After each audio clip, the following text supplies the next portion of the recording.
प्रिय छात्रों, एनसीईआरटी गणित कक्षा 9 में अध्याय 4 जिसमें 4.1 का पहला क्वेश्चन है हमारा। एक नोटबुक की कीमत एक कलम की कीमत से 2 गुनी है। यानी जो कलम की कीमत है वो नोटबुक की कीमत से 2 गुनी है। इस कथन को निरूपित करने के लिए 2 चरों वाला एक रैखिक समीकरण लिखिए। हमको इसमें एक रैखिक समीकरण बनाना है इस क्वेश्चन से, और यहाँ संकेत में दिया गया है कि आप नोटबुक की कीमत x और कलम की कीमत y मान सकते हैं। तो इसमें हम एक समीकरण बनाएंगे। तो एक नोटबुक की कीमत एक कलम की कीमत से दुगनी है, यानी कलम की कीमत x हो जाएगी और नोटबुक की जो कीमत है, यहाँ समझ लीजिए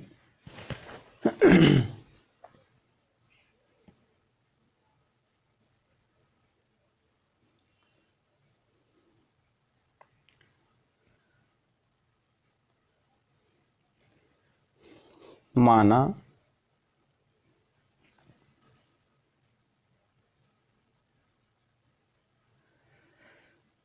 कलम की कीमत, माना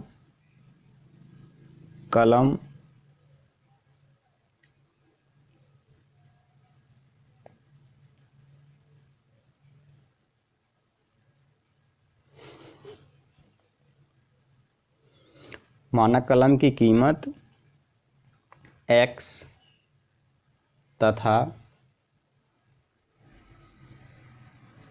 नोटबुक की कीमत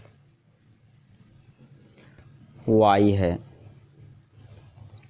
तो देखिए इसमें लिखा हुआ है क्वेश्चन में, नोटबुक की जो कीमत है वो कलम की कीमत से क्या है, दुगनी है।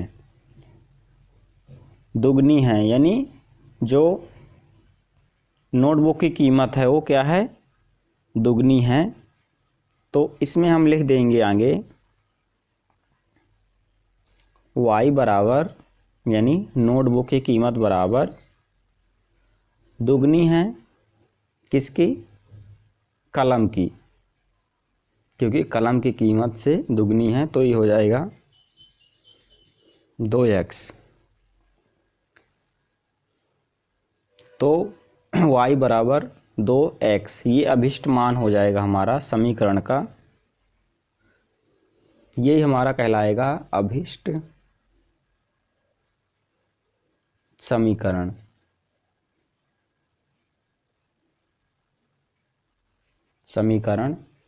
ये हो जाएगा हमारा अभिष्ट समीकरण।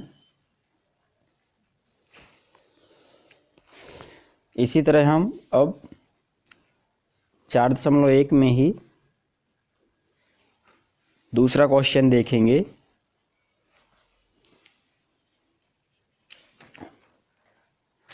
देखिए दूसरा क्वेश्चन लिखा हुआ है, निम्नलिखित रैखिक समीकरण को ax धन by धन c बराबर 0 के रूप में व्यक्त कीजिए और प्रत्येक स्थिति में a, b और c के मान बताइए।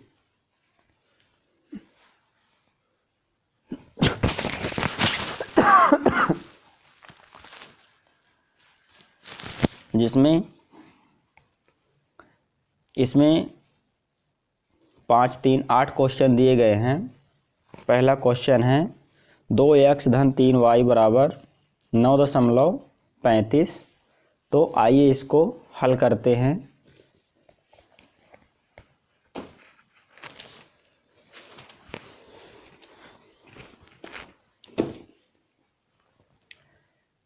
इसमें हमने लिखा है पहला क्वेश्चन,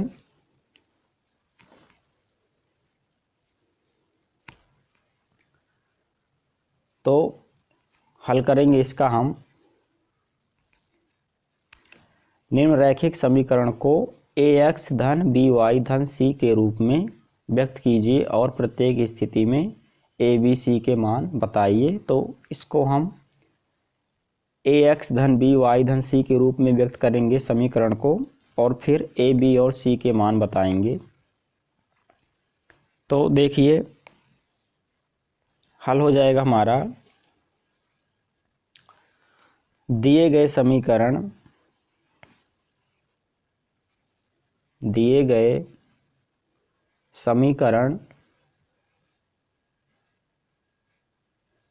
2x धन 3y बराबर 9.35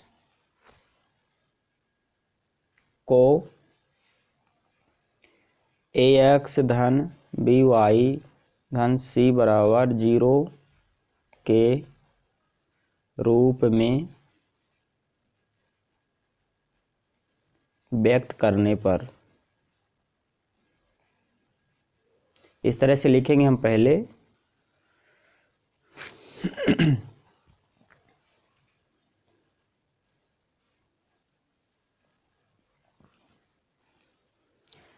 तो देखिए हम इसमें कुछ पक्षांतर नहीं करेंगे, इसमें हम डायरेक्ट लिखेंगे a बराबर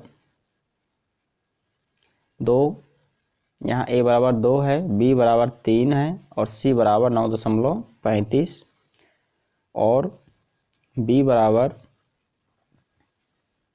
3 और c बराबर 9.35। इस तरह से ये हम ए बी सी के मान निकाल सकते हैं। दूसरा है इसी में x माइनस वाई बटे 5 माइनस 10 और बराबर 0। तो इसमें भी हम इसी तरह लिखेंगे, पहले दिए गए समीकरण और को ax धन by धन c के रूप में व्यक्त करने पर, तो इसको हम डायरेक्ट हल करेंगे।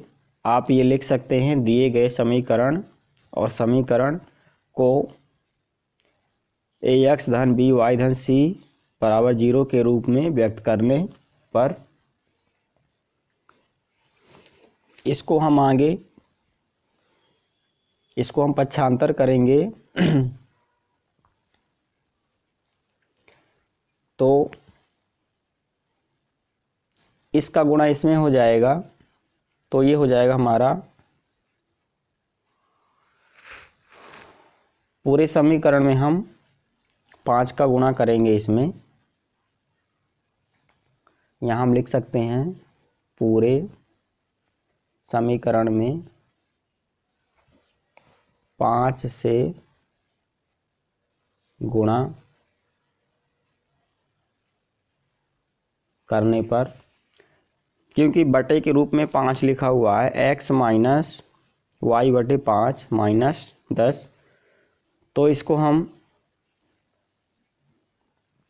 बनाएंगे 5x माइनस वाई और माइनस 50। ये कैसे आएगा आप यहाँ समझ सकते हैं।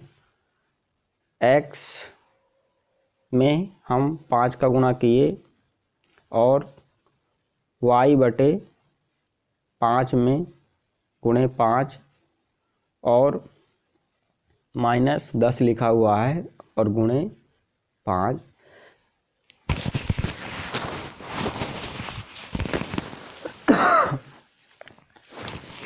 तो देखिए इसमें 5x और ये 5 कैंसिल हो जाएगा, तो बचेगा माइनस वाई और 10 पना 50। इस तरह से ये समीकरण आएगा हमारा। तो अब इसमें हम a बराबर b बराबर और c बराबर मान निकाल सकते हैं। a बराबर 5, b बराबर -1 लिख सकते हैं हम यहाँ, या y भी लिख सकते हैं माइनस वाई, और c बराबर 50। इस तरह से मान हमारे a बराबर, b बराबर और c बराबर निकल आएंगे। आप इसका स्क्रीनशॉट ले सकते हैं। अगला क्वेश्चन हम कवर करेंगे। तो क्वेश्चन नंबर हम 3 देखते हैं। देखिए क्वेश्चन नंबर 3 लिखा हुआ है -2x प्लस 3y बराबर 6। तो हम इसमें लिखेंगे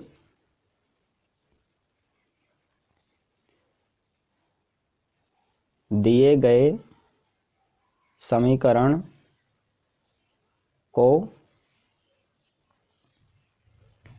ax धन by धन c बराबर 0 के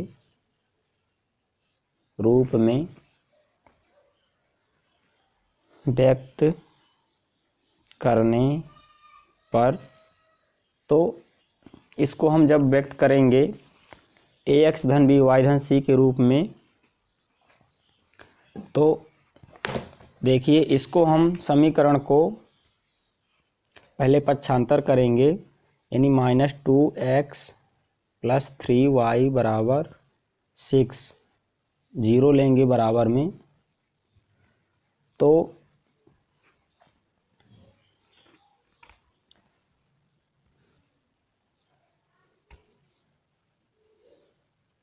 इसको हम लिखेंगे, इस समीकरण को हम पक्षांतर करेंगे तो ये माइनस का हो जाएगा प्लस 2x और माइनस का 3y और प्लस 6 बराबर 0। क्योंकि पक्षांतर के एक तरफ के चिन्ह माइनस के प्लस और प्लस के माइनस हो जाते हैं, तो ये हो जाएगा हमारा 2x माइनस 3y धन 6 बराबर 0। अब इसमें हम मान निकाल सकते हैं a बराबर और a बराबर 2, b बराबर -3,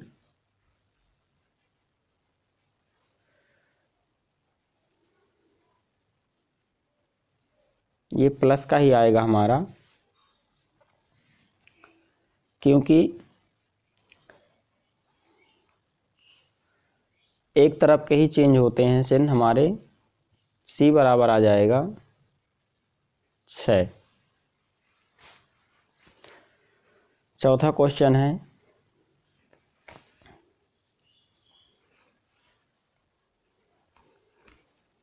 x बराबर 3y। तो इसको हम हल करेंगे डायरेक्ट। आप लिख सकते हैं दिए गए समीकरण को ax धन by बराबर धन c बराबर 0 के रूप में व्यक्त करने पर।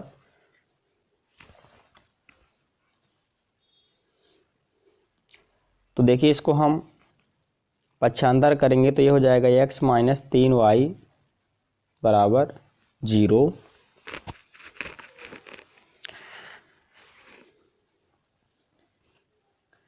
तो इसको हम लिख सकते हैं x माइनस 3y प्लस 0 बराबर 0, क्योंकि 0 का पक्षांतर 0 का ही प्लस आएगा। और जो माइनस का है वो प्लस का हो जाएगा हमारा 3y। इसे हम लिख सकते हैं a बराबर 1, क्योंकि x का मान 1 ही माना जाता है, और b बराबर 3 और c बराबर 0। फिर से समझ लीजिए, क्वेश्चन है x बराबर 3y, तो इसको हम पक्षांतर करेंगे x माइनस 3y प्लस का माइनस, और बराबर में जब हम 0 लेंगे तो ये माइनस का हो जाएगा हमारा प्लस। पांचवा क्वेश्चन है हमारा, इसमें 2x बराबर माइनस 5y। इसमें भी आप लिख सकते हैं पहले, इसको हम पक्षांतर करेंगे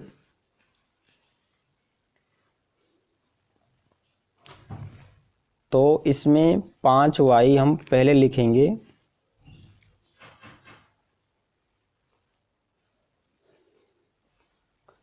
दो एक्स माइनस का 5y हो जाएगा हमारा प्लस का 5y प्लस 0 बराबर 0। जब कोई संख्या ना हो तो हम 0 ले सकते हैं। तो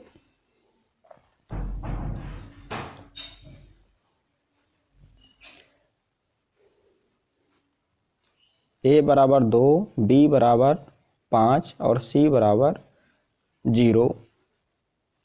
इस तरह से आप इसका स्क्रीनशॉट ले सकते हैं। अगला क्वेश्चन हम कवर करेंगे।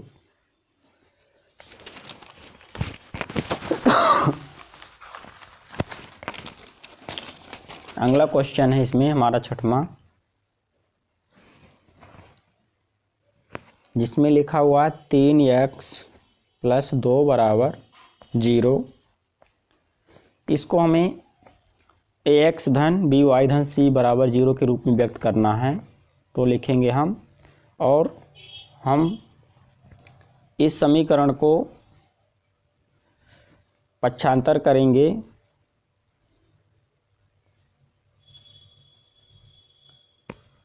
तो 3x प्लस,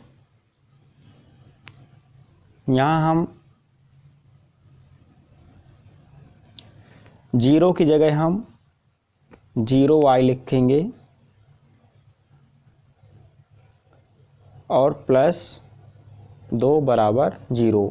क्योंकि a का मान x है और b का मान हमको y बनाना है, तो हम यहाँ 0y लिख सकते हैं और प्लस 2, हमारा जो प्लस का 2 है, ये प्लस का 2। तो इसमें मान आ जाएगा हमारा a बराबर 3 और b बराबर 0। क्योंकि यहाँ जो b का मान है y की जगह यहाँ 0 लिखा हुआ है, तो b बराबर 0 और c बराबर आएगा मान हमारा 2। यहाँ हम y या 0 लिख सकते हैं, या y भी नहीं लिखेंगे तो सिर्फ 0 बस लिखेंगे। तो 0 और 2। 7वां है सवाल हमारा इसी में, y माइनस 2 बराबर 0।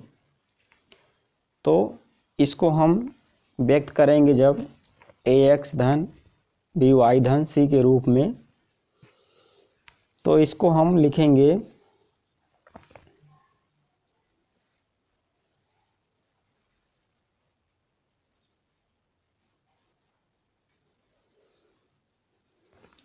इसमें 2 ही मान दिए गए हैं, है ना। तो इसमें हम 3 मान 0 की तरह बनाएंगे, तीसरा मान 0।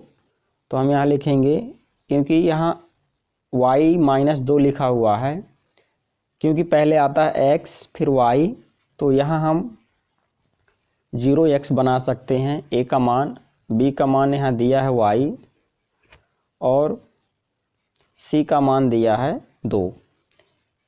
क्योंकि जैसे हमने यहाँ 0y बनाया था, उसी तरह हम इसको 0x बना सकते हैं। x का मान नहीं दिया है तो y ही है और c के लिए हमारा -2 है। तो इस तरह से हम x का मान 0 बना सकते हैं, y का मान दिया है और c का मान -2 दिया है और b का भी दिया है। a का मान हम 0 बना सकते हैं। तो यहाँ लिखेंगे हम a बराबर 0, b बराबर y का मान 1 होता है और c का मान -2। इस तरह से a और b और c के मान निकाल आएंगे। लास्ट क्वेश्चन है इसी में हमारा,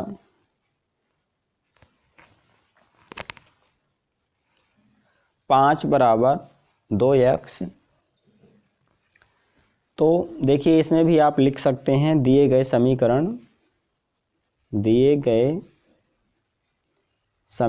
को ax धन by धन c बराबर 0 के रूप में व्यक्त करने पर। तो इस सब में लिख सकते हैं आप व्यक्त करने पर।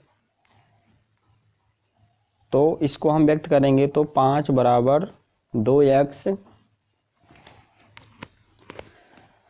तो देखिए इसमें a का मान दिया है और b का मान दिया है, c का मान नहीं दिया हुआ है। तो इसको हम लिख सकते हैं 2x पहले और प्लस y के लिए मान को हम 0 लिख देंगे y के मान के लिए, और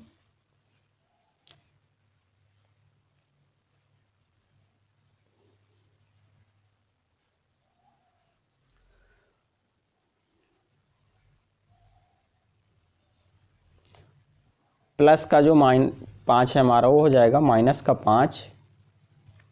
इस तरह से a का मान 2x और b का मान यहाँ नहीं दिया हुआ है तो हम यहाँ 0 लिख सकते हैं, जैसे हमने यहाँ पे भी लिखा है। और c का मान दिया है हमारा 5 तो हो जाएगा माइनस का 5। तो इसमें हम लिख सकते हैं a बराबर 2, b बराबर 0, क्योंकि यहाँ जो मान नहीं दिया है b का उसका मान हम 0 लिख सकते हैं। जिसका मान नहीं दिया रहता उसका हम मान 0 लिख सकते हैं। तो a बराबर 2, b बराबर 0 और c बराबर -5। इस तरह से सारे क्वेश्चन हल हो गए। आप इसका स्क्रीनशॉट ले सकते हैं। वीडियो पसंद आए तो लाइक और शेयर ज़रूर करें।